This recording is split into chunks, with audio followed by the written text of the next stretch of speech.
भारतीय शिक्षा मंडल महाकौशल प्रांत एवं श्री कृष्णा विश्वविद्यालय छतरपुर के संयुक्त तत्वाधान में राष्ट्रीय शिक्षा नीति में शिक्षकों की भूमिका विषय पर एक दिवसीय कार्यशाला का आयोजन किया गया। कार्यक्रम में मुख्य अतिथि एवं मुख्य वक्ता मुकुल कनिटकर, अखिल भारतीय संगठन मंत्री, भारतीय शिक्षा मंडल, विशिष्ट अतिथि भरत शरण सिंह, अध्यक्ष मध्य प्रदेश विश्वविद्यालय विनियामक आयोग भोपाल, प्रोफेसर टी.आर. थापा, कुलपति महाराजा छत्रसाल बुंदेलखंड विश्वविद्यालय छतरपुर, डॉक्टर अनिल धगट, कुलपति डॉक्टर ब्रजेंद्र सिंह गौतम, कुलाधिपति विश्वविद्यालय, सैक स्वच्छ भारत मिशन के ब्रांड एम्बेसडर डॉक्टर नंदिता पाठक, कुल सचिव टी.पी. मिश्रा एवं शहर के गणमान्य नागरिक उपस्थित रहे। इस अवसर पर मुख्य वक्ता मुकुल कनिटकर ने अपने उद्बोधन में कहा कि कर्म वही है जो बंधन में न बंधे और ज्ञान वही है जो मुक्त करे, अर्थात अन्य ज्ञान कारीगरी मात्र है। नई शिक्षा नीति में शिक्षकों की अहम भूमिका है, जिसका निर्वहन प्रत्येक शिक्षक को करना होगा। 5 वर्ष की कठिन तपस्या और कई विद्वानों के विचारों के मंथन के फलस्वरूप यह नीति क्रियान्वयन में आई। यह लोकतांत्रिक ढंग से तैयार की गई प्रथम शिक्षा नीति है। इसमें पूर्व की शिक्षा नीति अंग्रेजी पद्धति पर आधारित थी।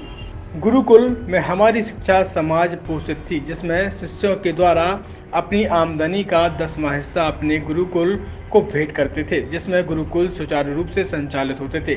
यदि यही परंपरा आज प्रचलित कर दी जाए तो हमारे संस्थानों को कहीं भी अनुदान देने की आवश्यकता नहीं पड़ेगी। इसमें वो ऐसा काम नहीं हुआ था।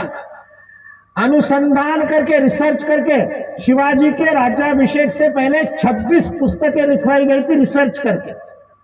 शिवाजी ने इस बात पर अध्ययन किया था कि भारतीय दृष्टिकोण से कर व्यवस्था, टैक्सेशन पॉलिसी क्या होगी, भारतीय दृष्टिकोण से मंत्रिमंडल कैसे होना चाहिए। शिवाजी के जो अष्टअमात्य थे, जो बाद में छत्रसाल ने भी यहाँ 8 मंत्री स्थापित किए थे, वो 8 मंत्रियों के मंत्री परिषद की व्यवस्था आचार्य चाणक्य के अर्थशास्त्र से ली गई थी।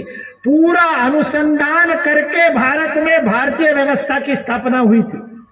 लेकिन ऐसी व्यवस्था 1823 तक तो थी नहीं।